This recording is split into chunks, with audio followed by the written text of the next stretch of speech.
here. Yeah, now that you're talking about it, now hello. a lot of the memories are coming back to me. Oh, the memories. Thing you say is recorded now. I shall refrain from serenading you guys then. I remember someone in particular storming into my office. It's like, read this shit. Oh, man. Pretty sure I know who you're talking about.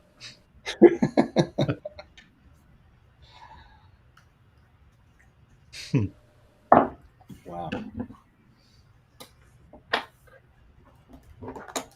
Yeah. What part of the world are you in right now, Jess?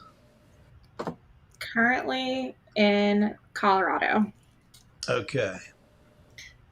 at the Dillon Reservoir up in the Rocky Mountains. Awful. Sounds awful. Terrible. How long have you been there? Since May. Oh, okay. You got plans on the next spot? We're going to do quite a bit of bouncing around after this. My partner's contract ends at the start of October. So after that, we're going to head back to Utah, go hang out in Moab, head down to Zion, do Bryce Canyon, probably loop around past the Grand Canyon, go back through Texas, and then on to go see our families in Virginia and Kentucky. So a lot of travel in the next 6 to 9 months. You got an extra bed in the camper? I'm going to come see you. We've got an air mattress. Got 2 tents, lots of sleeping bags. We got space. Got a whole forest. All right. I am on board with that agenda. Perfect. Most places do fly directly to Denver these days, so come on out. We'll get you a premium camp spot. I'm not sure Burlington does. Does Burlington? No, I think that's like a 5-stopper. Yeah, that's that was the one negative to living in Burlington is you're not getting too many places quick. No, I think Denver might actually be a 2-stopper. Yeah, I think so. Okay. I think there's only 3 places you can get to straight away from Burlington. It's Chicago. Detroit's over there. Yeah, you can sometimes get straight to Detroit. And D.C., Washington, New York, and Philly. So,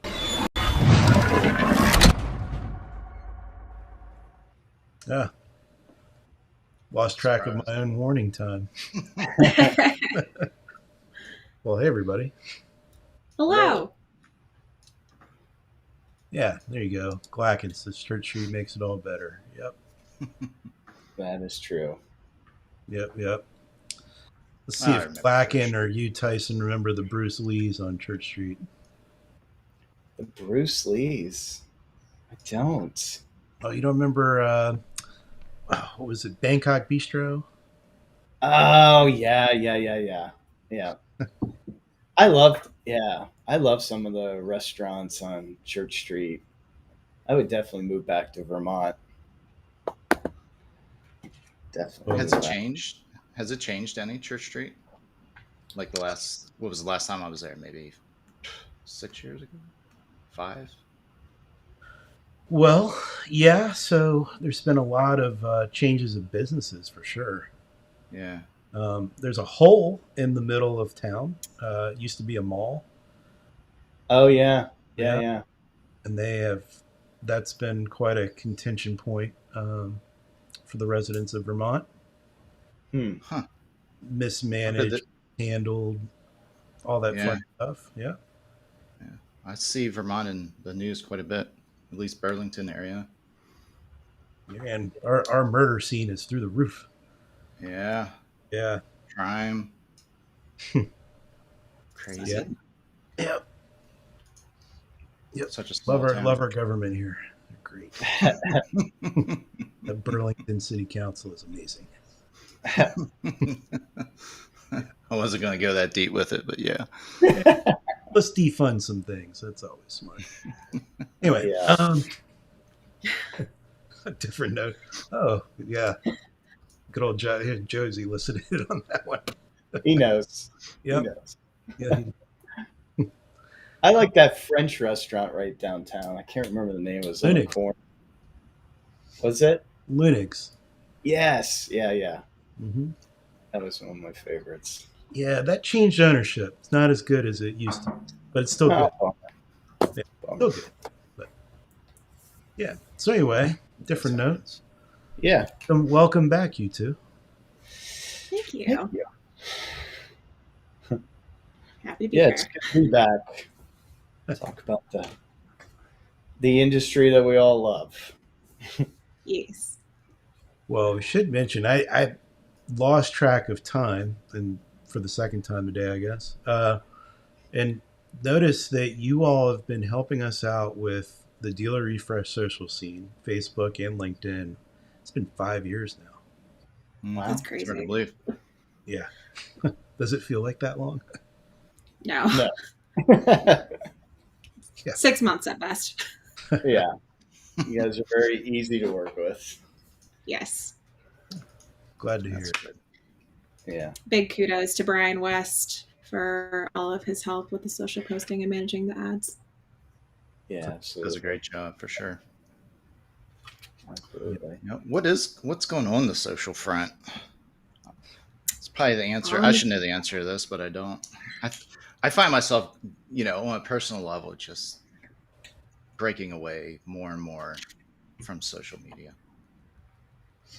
Yeah, it's I think with like the varying changes on platforms and the way that the audiences move through them, it can happen quickly. You're jumping ship to find a different like-minded hive of people. So I think as far as for the biggest changes that we've seen over the past 2-3 years is that shift towards video and early adopters, late adopters, automotive kind of being on the fence because some dealers are and auto groups are really proactive with doing real type content, TikToks, things like that, and even just like general promotions. So for horizontal video and as far as for the rest of the herd, nobody really wants to be on camera. It's nerve wracking. I get it, and so that's like a regular conversation that we have with our dealers is trying to encourage them. Hey, maybe it's not you, maybe it's one of your charismatic salespeople, but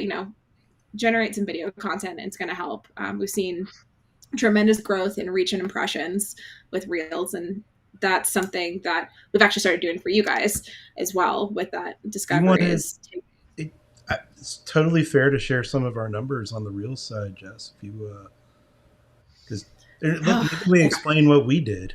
Yeah.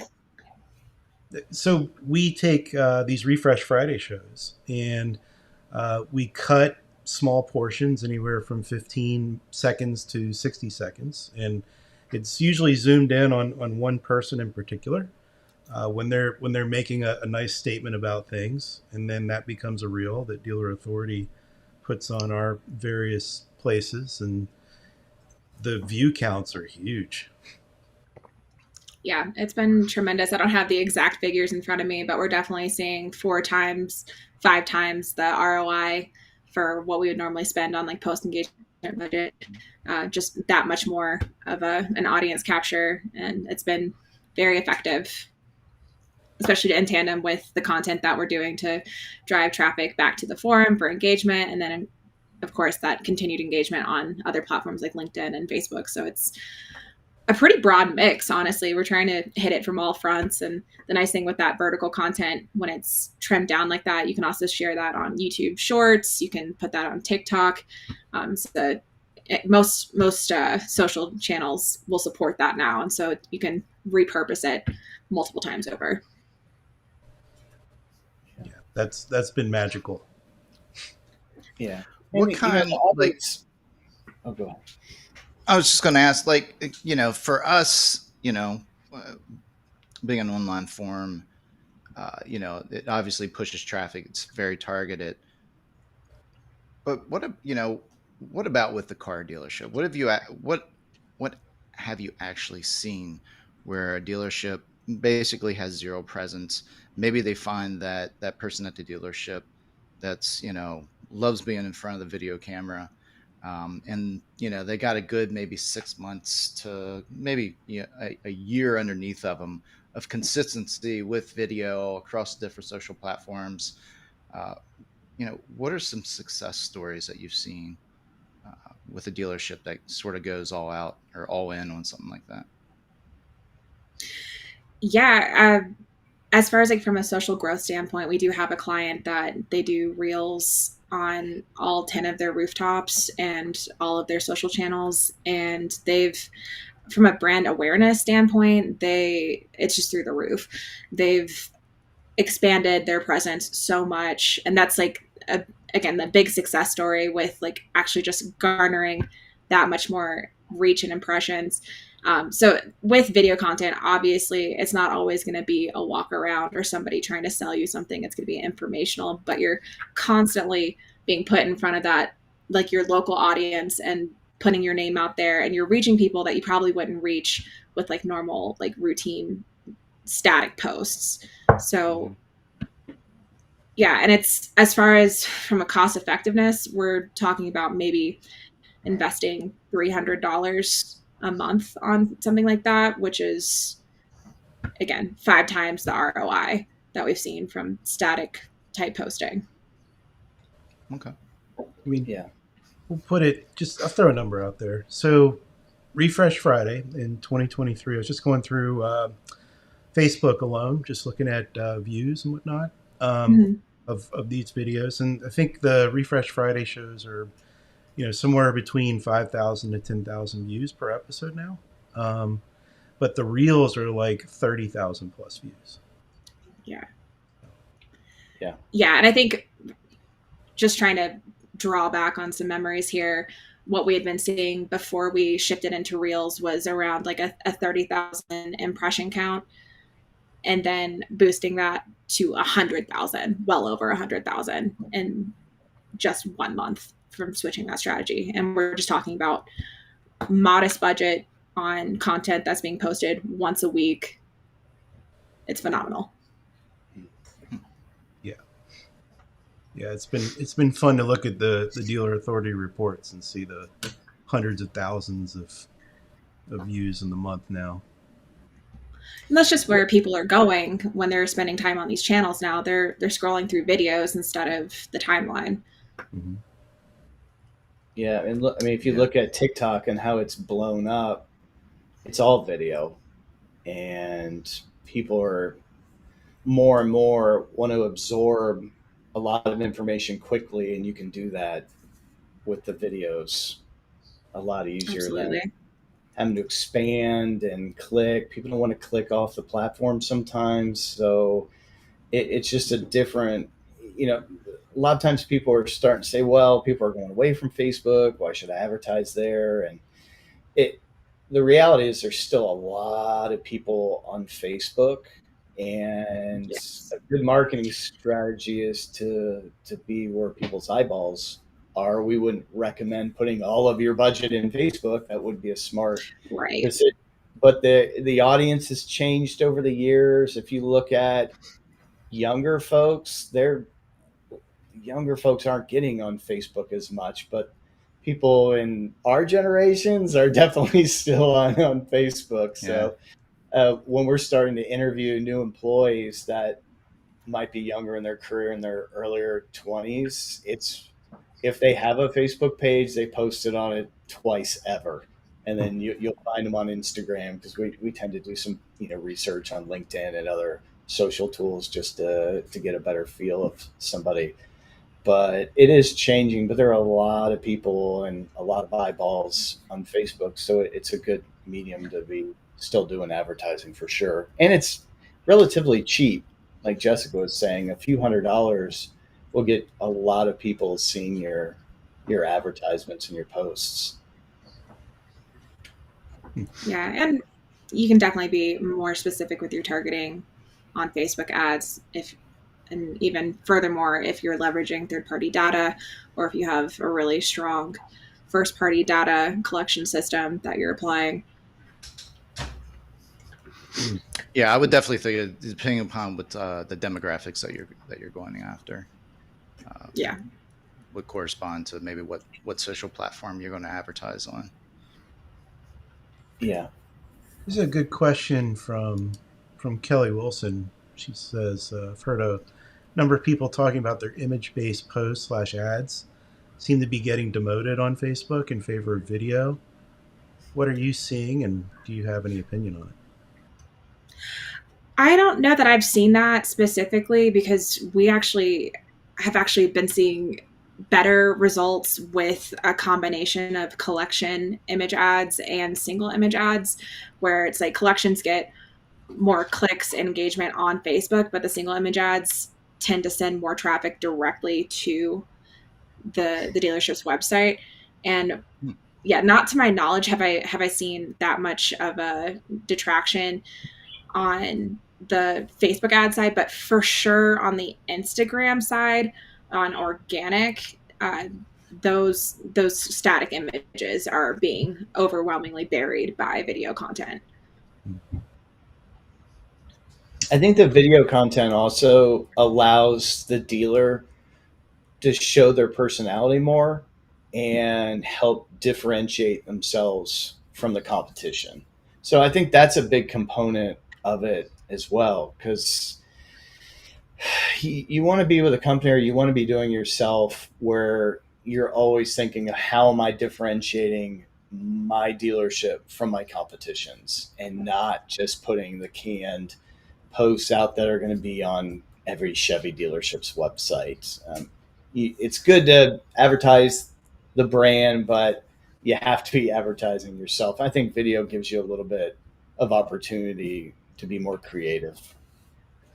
Yeah. And I wonder as well, just like kind of going back to Kelly's question, if that has something to do with placement or targeting, like what is like the objective of the ad campaign and how that's playing out.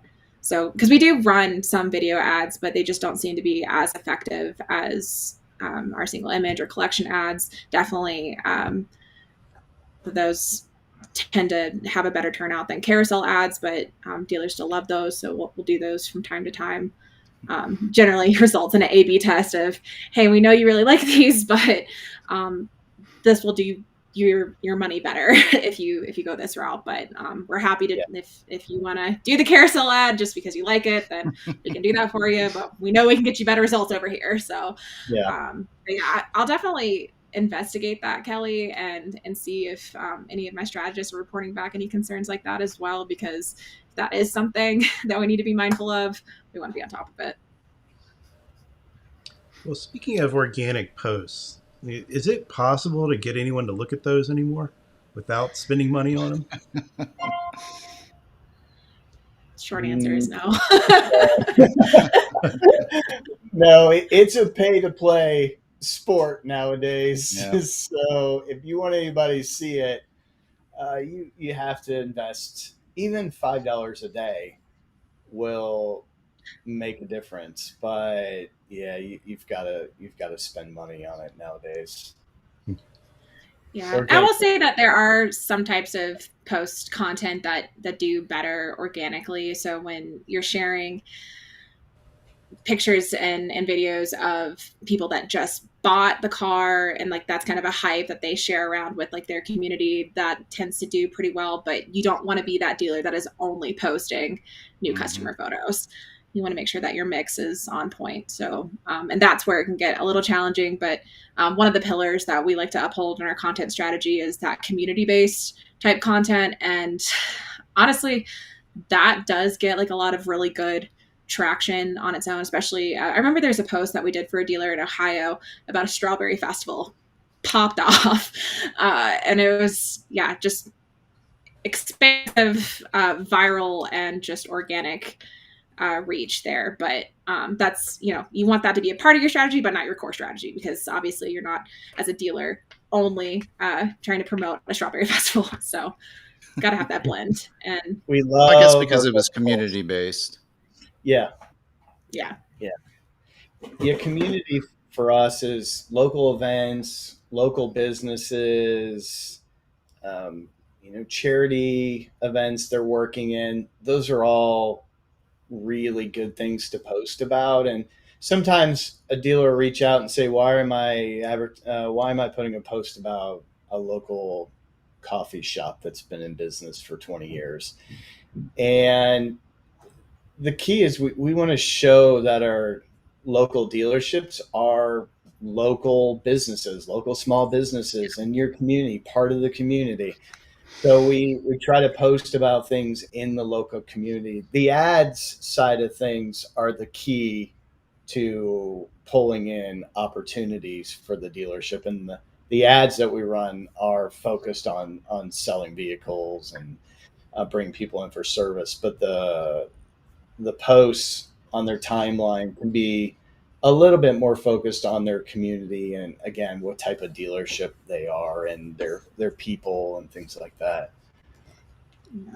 I would also It is think too, it very gives you the passionate about. opportunity because you're going to tag that local, that local business, and they're going to tag you. Yep. So, Yeah. all their customers, whoever's following them, potentially now could be following you. Yeah. Yeah. And we get a lot of engagement with that. People will say, "Oh, I love this place," or they'll talk about their, favorite dish there or what have you. So yeah, we get a lot of comments on those. And again, are you going to sell a car off of it? Maybe indirectly, but you are getting people seeing that you're supporting local, and it's a good thing. It's a positive thing all the way around. But the ads, Well, that's again, always that been, area. yeah, that's always been the problem with it, though. I mean, it does take, doesn't take so much from a budget standpoint, like you're saying, maybe $5 a day, but it's still going to take someone to cut the video, maybe some editing to go along with it, coming up with the ideas. Uh, it's still it's still a fair amount of work, Absolutely. especially for a dealership to find that person that can take control of that and Mm-hmm. has the sharp eye, knows what they're doing, maybe has some video editing skills and so forth. But then what you also said, does it really sell cars? Yeah, and that's the thing. Who Right. knows? You know, Right. I mean, we all Right. know if you have a big enough branding, you know, presence in your local community, I mean, that's definitely going to pay off. Unfortunately, there's never has been a direct way to track that. It's a Right. shame. I Never say will it's a be. shame, but at the same time, if you really wanted to track, like, because they've went down that path of trying to track with different beacons and all that stuff back in the day, and unfortunately, a lot of it ends up going away because of privacy concerns and all that good stuff. Mm-hmm. I like Yeah. Jeff's comment. Plant seeds. Yeah. Yeah. I mean, Well, that's I went to a local football game, and on the scoreboard, it was advertising a local dealership on there, and it's kind of the same thing. Spending money for that billboard at a local football game, it's hard to put the ROI behind it. But if you're a big fan of that football program and you see that dealership's supporting that program, maybe when you're looking to buy your next vehicle and it happens to be, a Chevrolet, that's the dealership that you might go to because they're supporting that local team. It's sort of the same concept, that, again, showing your support local and everything, and also making sure you're doing ads showing things like We Buy Cars and and advertising your other services and vehicles. There are other ways to leverage that type of relationship too. If you're partnering, for example, with the Humane Society, if there's something that you can put on your dealership's website that helps promote them, that you're sending that traffic to, again, the website, and then you're able to retarget with that afterwards. And whether you're retargeting with like actual hard sell ads, or just pushing your regular like timeline posting, your like more like community oriented posts, you can take that and grow your audience from that method. So there's other ways to kind of have that like relationship work more towards the favor of the dealership as well. But the, I guess, biggest component is that it's reciprocal, and that generally speaking, you're doing good for your community. Yeah. I see a lot of dealerships in the past. They'll jump into something like that. I know our Toyota dealership did something like that with the SBCA local, and but unfortunately, they'll do it for 6 months. Maybe they'll do it for a year, and then the consistency just drops, and Yeah. Yeah. it's almost like they're back to square one. They're not doing anything anymore, and I my guess is because you can't track an actual ROI to it. They end up losing someone at the dealership that was in charge of that, and they decide, how much were we really getting from it anyway? So, they don't Right. replace that position. They don't take it serious enough.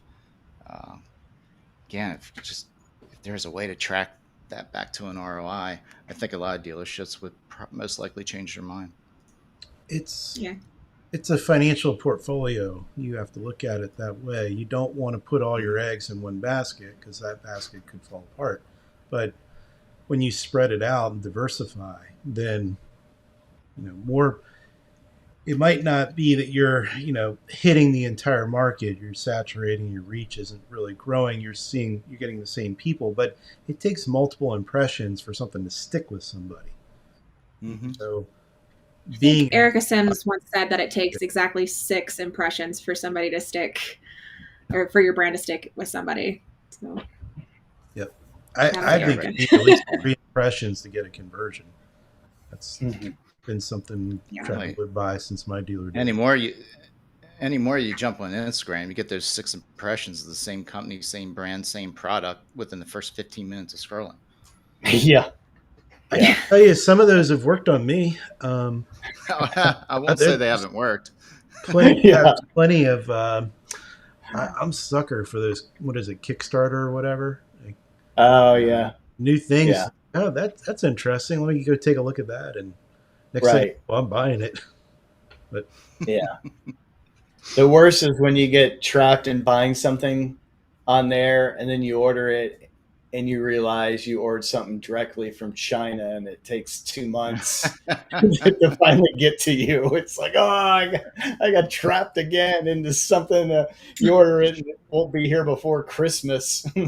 yep. That happens. That Oh, happens. It's yeah. easy to fall into that. Yeah. Well, how about we switch gears for a minute? So we've talked about social quite a bit. Be interesting to talk a little bit about LinkedIn, but what about paid search? Oh, paid search. Yeah, there's been a lot going on lately, revolving around vehicle ads and Performance Max, and yeah. Where would you like to start? Well, Yeah. I Well, believe I'd like to start with is there a latest study that shows what browsers are being used most? I'm sure Chrome's still number one, Mhm. but I haven't. I mean, I'll use Chrome for some work items just because some different plugins and such. But overall, I'm using DuckDuckGo or I'm using the Brave browser. Just learn to adapt to that now. That's what I use. So when I jump on Google, I'm like, oh wait, this is forgot about those ads. Yep. That changed. That went Yeah. over there now. So I don't have exact stats on what's like the most popular search engine at the moment, but what I do have on deck is some stats from a 2022 study of where like the mass of vehicle shopper audiences are located. And so Google has 67.9 million in market vehicle shoppers using that platform. And then Microsoft, in its whole suite of channels, has 45.2 million. So about like a 20 million difference in market shoppers. So if you're not playing both sides of the field, you might want to consider that. Well, I just Yeah. pulled it up on Statista, and it seems still pretty consistent. Google's still right under 90%, so it fluctuates between 85 to almost 90% of usage. Bing is second at about 8 to 9, 10%. Although for some reason, it looks like it took a nice increase over the past couple months. Yahoo is at almost 3%.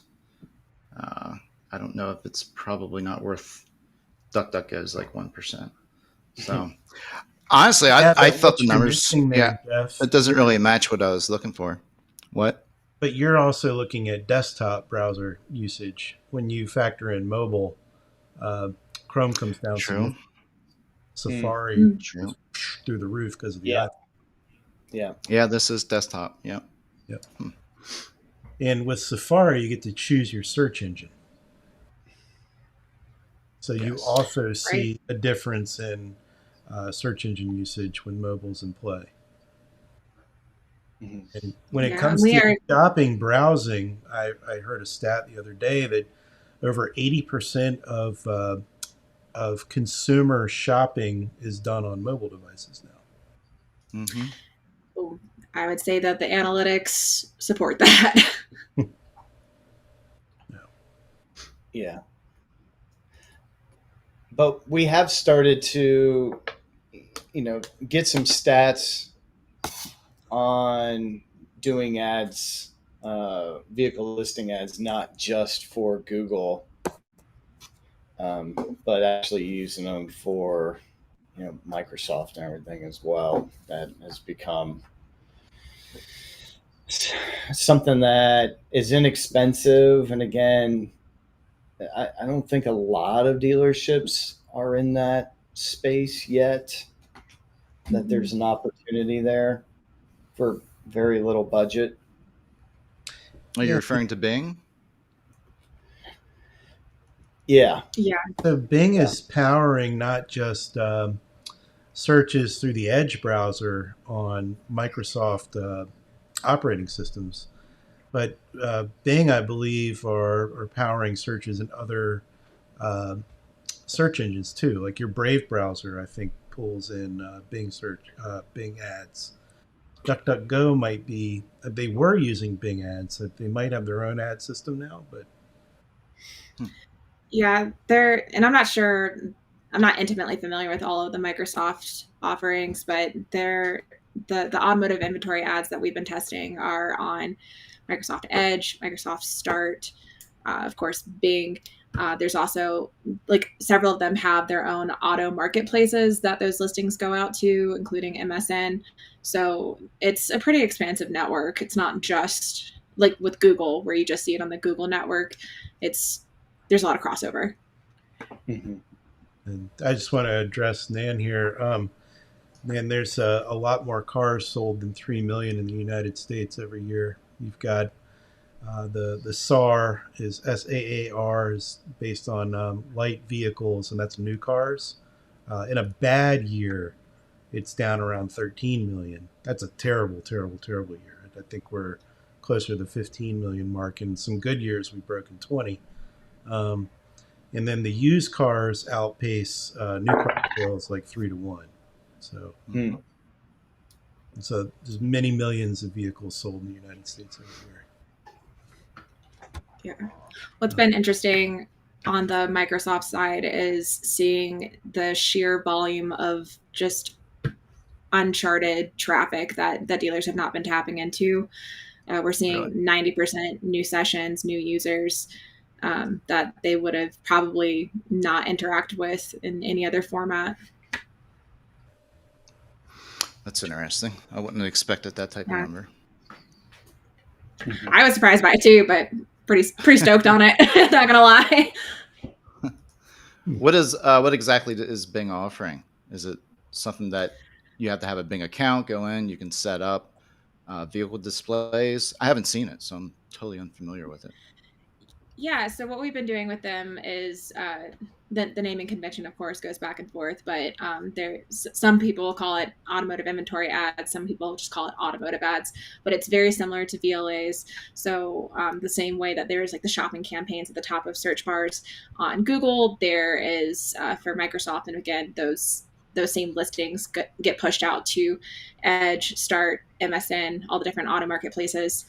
And they also have some premium listing options where if you're paying like an extra, I'm maybe like $20 a listing. I don't know. It's kind of pricey. I wasn't really bought in on this part, but essentially your listing, if somebody opens it up, none of your other competitors can show like a similar vehicle. So if it's like a CX5 in Indianapolis, you can't, if you have that premium listing, no other dealer in Indiana can show up side by side with your listing, but your other CX5 listings or other Mazda vehicles from your dealership will show up on that listing. So they keep it pretty exclusive. Mm-hmm. There's definitely tiers of exclusivity. Okay. But from what we've experienced, it's not been terribly expensive. We've got one rooftop that's spending $400 a month and getting, I want to say, 15, 20 conversions out of it for that 400, and then another 1,000 that we're spending. That one, honestly, it's kind of interesting how, depending on like your dealership size, the budget spends or doesn't spend. So we've had the budget set to 1,000, but it doesn't quite get as far, just because they don't have quite as much inventory. And there are ways to set it where the bidding can be more specific to the exact model, or you can make it more broad term. As far as like for pushing individual models, we like the more specific model baseline. But if you're trying to get, attract more customers on a broader scale, maybe not as specific, then you can definitely push more budget. Makes sense. Interesting. So some good tips so far. 37 minutes in for what to post socially. Definitely more video. And, seeing Anthony's comment here, I tend to agree with you on that. Yeah, it's a little bit more of a broad stroke. It's not just one specific location that the automotive AIAs are going, or sorry, that's very redundant. The AIAs are going. And yeah, as far as like for Performance Max and VLAs, that whole landscape has completely changed in the last 15 days. Mm-hmm. Yeah. And so AIA is no longer just Facebook automotive inventory ads. No, and those Google's are taking that too. gone. Yep. I guess it depends on who you're asking. Okay. Like Google is it Google vehicle ads? Is it Google vehicle listing ads? Same thing with Microsoft. They're just as bad. Everyone's got their acronym. And it changes quite often. Yes. So, question here, for make model advertising, do you see VLAs replacing paid search? I think it's a component of paid search. It's not something that's going to flat out replace it entirely. And we usually, it's the smaller part of the budget for most of our clients from the paid search side. So, I mean, obviously, having specific inventory is a real positive because you are putting somebody directly on a page that, in theory, is what they're looking for, which is a real positive. I always talk about the less clicks, the better. But there's a lot of other types of campaigns and keywords that we're focusing on besides just inventory. But it's definitely a key component nowadays. Yeah, it's extremely cost effective as well. We don't usually see CPCs higher than $1. Usually they're hovering around like that 50 cents mark. And then the changes that we've been seeing with the transition from shopping campaigns to Performance Max, if you're adding in all those additional assets, we're seeing cost per click drop as low as 6 cents a click for your VLA PMAX campaign. However, the trade-off with that is because now that you have added all of these other Performance Max components, so you've got search text, you've got logos, videos, static images, you're no longer strictly targeting the old shopping campaign. Shopping campaign location up at the top of the search. So you're also spending money. That same budget that you might have dedicated strictly to VLAs is now going to partially display in other parts of the search network that it's not anywhere near as controlled. So what in the first like 7-8 days that we've seen from one of our campaigns being switched from shopping to PMAX is that, again, huge drop in CPC, but the cost per conversion doubled because you're no longer just targeting those VLA shoppers. Yeah, so it's something that dealers and marketers are going to really have to keep an eye on, be A/B testing and communicating with their clients, because reports, when you compare month over month, things are going to get a little wonky for a bit, and figuring out what's the best ROI is going to be key. Yeah. It's gotta be And the plan. Google is, yeah, Google's telling everybody, yeah, you should absolutely add in all these extra components. It's going to broaden your reach. It's going to, garner a bigger audience. But at the same time, you're not able to control where that money is being put when you have all that extra stuff in there. So right now we're actually testing just keeping the VLA have switched to PMAX, just keeping them bare bones, not adding any extra assets. And from what we've seen, the performance has been pretty spot on from what we were experiencing previously without all the extra stuff. But we don't know if there's going to be any ramifications from Google for not playing ball. So that's where we're at. Because a lot of our clients already have Performance Max campaigns. And I think ideally you'd want to combine the two. But again, the issue coming from, we usually only spend about $500 or less on Performance Max, where with VLAs we're spending $1,500 to $3,000, and we don't necessarily want that budget spike to be vulnerable to just wherever Google wants to put it that day. Yeah, well, when we saw something similar with Facebook, with them really pushing advertising off of Facebook into their audience network.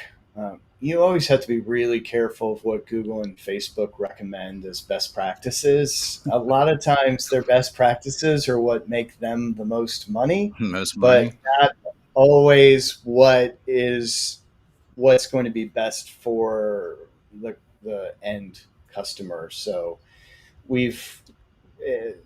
it's always good to look at their advice, test it, and come up with your own conclusions. Because, again, I mean, it's not a surprise. We've had pretty ugly conversations with them in the past that the things they were recommending us doing as best practices went 100% against everything we've ever tested. And we've even asked them, is this good for our customers or is this good for you? Which they don't usually love that question, but it's a reality. I mean, Google and Facebook are doing just fine. We can let our clients get the better results based on what we're seeing works. For sure. That's capitalism. Yeah. At its finest. Yeah. By the way, some good comments out there too. Yeah. So keep them coming, folks, and bring your question. Good as well. Yeah, I saw Rebecca was saying that she's running PMAX that, or maybe it's PMAX VLAs that you haven't added any other assets. So if you wanted to clarify on that, I think that's what you meant. And yeah, interested to see if you're experiencing the same results or if you've seen any dip, because yeah, our performance without adding those additional assets has been consistent, which has been a relief, because we were kind of worried, like, okay, if we don't play ball, is this going to have a negative impact? But so far, so good. So, what do you all see for 24? Well, I was going to ask too, are there any, we've talked about, the paid search, a little bit of organic, social. Is there anything on the horizon? I know at one point you guys had a service around Waze and Google Maps, and be able to purchase, I guess, different pinpoints or be able to highlight your business through the Waze app. Is there how is that working out? Do you have any more dealerships utilizing it? Does it make sense? I know it was pretty cheap to do it. It was almost silly not to do it at the time. Any results around that? And is there anything on the horizon that maybe dealerships should keep their eyes on? Whether it's networks, different social programs, whatever it may be? Well, to start, Waze advertising got killed off, and it's actually being transitioned to Google Ads sometime here in the near future. So I we're kind of keeping expected an eye that. on that. Yeah, as of the beginning of September, it's basically died. Okay. But it Good was while it really lasted. inexpensive and pretty effective. Tyson, you Yeah, could speak more to that. yeah. I mean, they had a small minimum budget of a couple dollars a day that Yeah. you could differentiate when somebody did a search. You could have your logos and things and your branding on there, and it was super cheap. And the number of impressions, and you look at how many, you could see how many people navigated to your dealership, and yeah, a lot of them probably would have gone there anyways, or they did a search for it. But just to have your branding on there, just to have you, if somebody did a search again in your area for local Chevy dealership, to have your brand up there compared to just a pin and your show up first for a couple bucks a day. We had dealerships spending $60 a month on it, and it was just a kind of a no brainer just to set up. It was easy to do yourself, but unfortunately, that's kind of gone away at this point. But Yeah. I yeah, I do think looking for opportunities to jump in. Dealerships aren't always known in our industry to be early adopters to things. Surprise, surprise. But it dealers are now starting to talk about Instagram and how long has Instagram been out, and now people Well, are talking I about TikTok want to cut for out years. here. You're not talking about the dealer refresh community. No, definitely not. Definitely not. The community at large. But Yeah. looking for those opportunities where you can spend a small amount of money and to get ahead of the competition. I mean, that's what dealers have always tried to do, is how do I get a little bit of an advantage over my competition, sometimes even fighting the OEMs on doing things that the OEMs don't really want to give you a competitive advantage. I think is always the key, and just to be testing out all the time is crucial. Make some mistakes, spend a couple $100 here and there on things that maybe don't have great ROIs, but there are some things that you will see then can make a big difference. So instead of being static, we were talking not this week, Alex, about times have been pretty good in the automotive industry for a bit, very profitable. And, the market's changing a little bit now, where the dealers that maybe have just enjoyed the business coming in and being highly profitable, it might be time to roll up your sleeves a little bit more than these past couple years. No doubt. Yeah, I think we were. Yeah, there's a little bit of also maybe out there as the money hasn't been as good, especially commission wise, for the past few months, and it was Yeah. amazing for the past few years.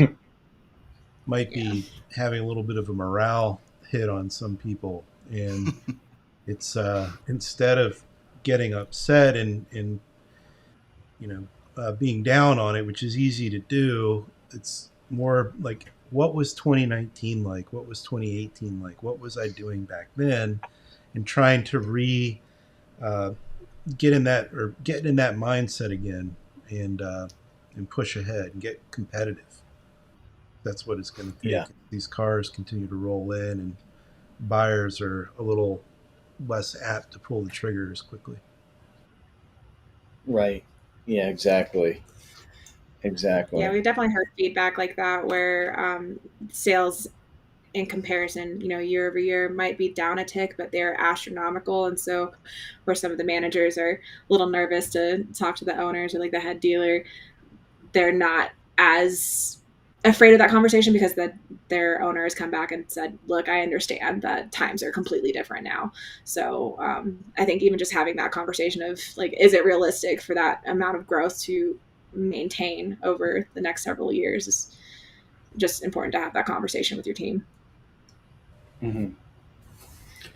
We've been going back to the basics of focusing more on fixed ops too. I mean, it's always been a huge core of the business, and sometimes we kind of take for granted that it's back there and helping cover the cost of the dealership, but it's still an area that we see that dealerships put effort and focus on, put ads out there, put SEO effort towards, has paid dividends for them. So not forgetting fixed ops, I think is still a key component. It's the same thing that's always been. It's a crucial part of the business that good times, bad times is always going to be there for the dealership.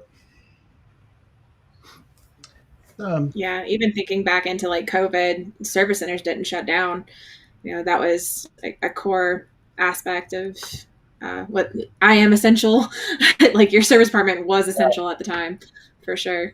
It was the reason why most dealerships didn't shut down or shut down for a short time, because they realized in a lot of states, not every state, that they were seen as a business that can't be shut down because people still need to be able to drive around, and we're able to kind of figure out a way with sales and everything to still sell vehicles maybe in a different way than they had in the past.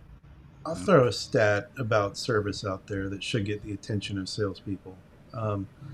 So not taking some crazy, Ferrari dealership where, Meineke and all are not servicing those cars. The service drives in the average dealerships, your Toyotas, your Mercedes, your all around the board. The best dealer I've ever seen in a regular market at actually having most of their service clients having bought cars from them before was 65%. So 65% of all the ROs had bought cars from them before, but that ain't the average. That's the best I've ever seen.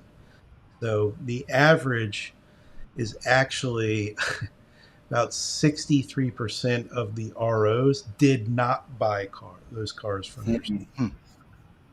Did not. So if you want to get those customers to buy their next car from you should be thinking about that service drive. It's a huge opportunity. Mm-hmm. Yep. I think you have to wonder why. I think I know a guy that built an offering around something like that too. It's got a pretty cool tool. Why? But it gets even crazier. So you get out into some of the neck of the woods where you might happen to be in the country right now, and you get to some of those giant Toyota stores, especially in the Utahs and Salt Lake Cities and whatnot, and the Ford stores. They're actually like 80% or more didn't buy those cars in those super competitive markets. Yeah. I would bet that DC area it is, most of the ROs being done didn't buy that car from that dealership. Yeah, a lot of competition. Yeah, just where there's a lot of competition. Yeah. Your metro areas. Mm-hmm. Yeah, I'm curious to what ours is now. I used to know the number, but I haven't looked at it in quite a while. Want me to find out for you? I was going to say, you probably do that. Live on the air. I think it hung around 40%. Low to mid 40s, I believe, is where it used to be. But again, huge opportunity there for sure. I mean, think about it. These are customers who are accustomed to giving you money already. Yeah, you should keep them accustomed to that. Yeah. Sorry, Tyson. Go ahead. No, it's always been a challenge. My first job when I right out of college was at Reynolds and Reynolds, and I worked on the fixed ops side, and the sales to service retention was something I was talking about 25 years ago, and how do you get salespeople to bring them back and introduce, kind of set up for their first, appointment, all those things. Mm-hmm. It's and it's just human nature. I think you're so focused on that one sale and then moving to the next sale, thinking that long term.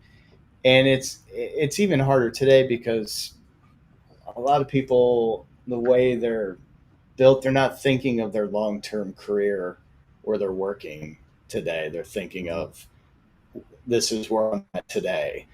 The younger generations coming to the workforce, they say that when they start working that day, they're already thinking of where they're going to work next. And obviously that's a generalization, but there's more truth to that.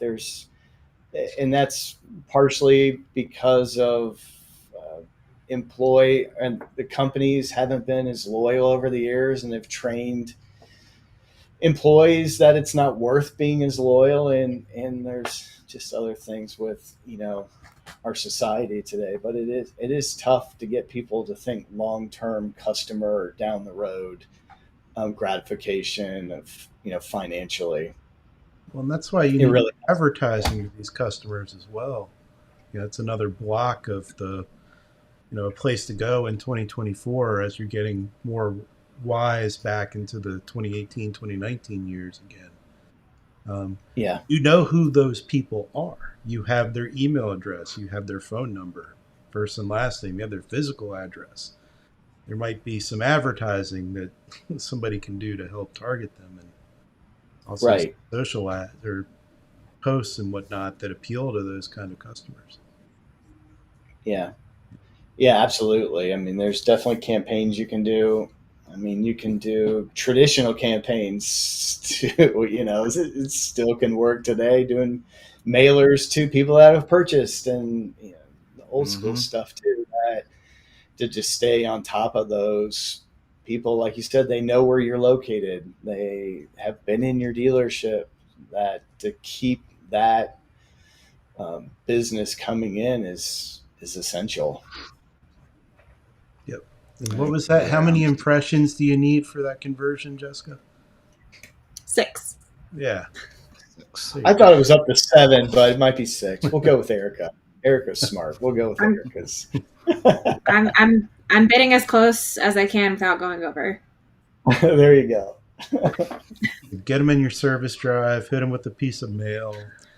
Make sure they see your banner somewhere, your name somewhere, whether it's on the United Way or whatever it might be. And just all those things add up. And those are multiple impressions to get somebody to think of you when time comes.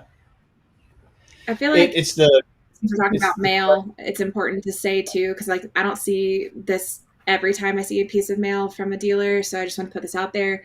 If you're sending out mailers and you're using QR codes, for the love of God, UTM them so that you can see the traffic that comes from your mailers to your website. Because that's such a loss of opportunity when you're spending that much money on sending out physical, marketing communications, when you can actually track it. Like, was it effective? Did somebody actually look at this? Can I take them directly to a page to learn more about what this offer is, or what this, oil change special is, or how often this is going on? Yeah, UTM the codes, please. Or, the QR codes.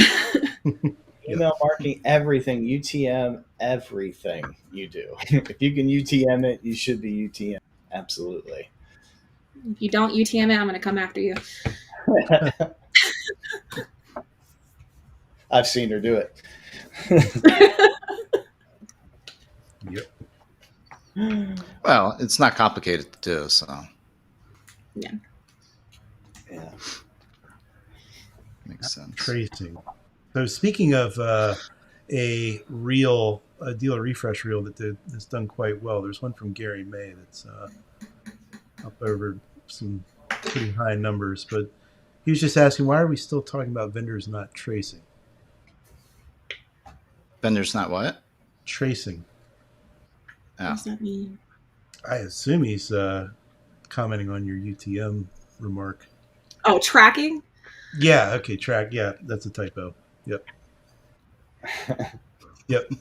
Yeah, no, vendors should be tracking in whatever measure that they can, for sure. Well, a couple of things to take away here. Obviously, video and social, massive. Um, spend a little bit on the organic social posts, or it ain't going nowhere.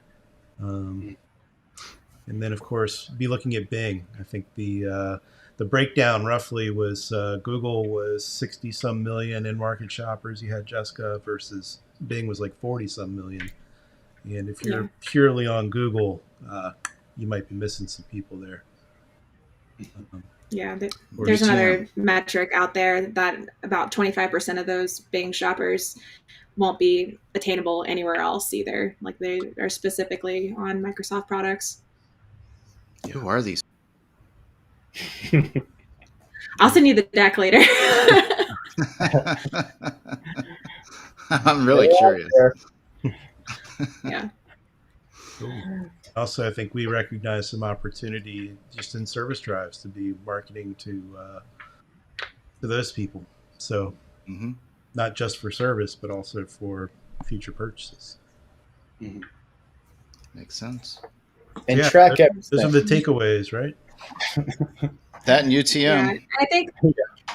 Yeah, I think as far as for like a trajectory for 2024, things that dealers should be thinking about too is that cookieless future. I know that I think it was Gray Scott was on with you guys a while ago talking about automotive CDPs, and it's definitely a hot topic right now. And so I'm not sure what the exact answer is. If there's one specific vendor that's going to be the end all be all automotive CDP provider, but definitely taking inventory and stock of what that looks like for your dealership in the future needs to be a primary thought process. We're having Brian Pash on in October to talk about the HBO special about his brother, and but also I think we'll dive into CDPs a bit. I'm not convinced. So you'll hear my argument about them at that point. Cool. Nice. Look forward to that. Yeah, I'm know enough to be dangerous on the broad topic, but as far as actual implementation, I'm so far removed from it. So I'm happy to learn more and hear other expert opinions. Yep, fantastic for giant companies, that have giant marketing teams and the ways and means, but I don't think they're great for, maybe medium-sized groups that are, 20 stores or more with centralized marketing departments, maybe enough.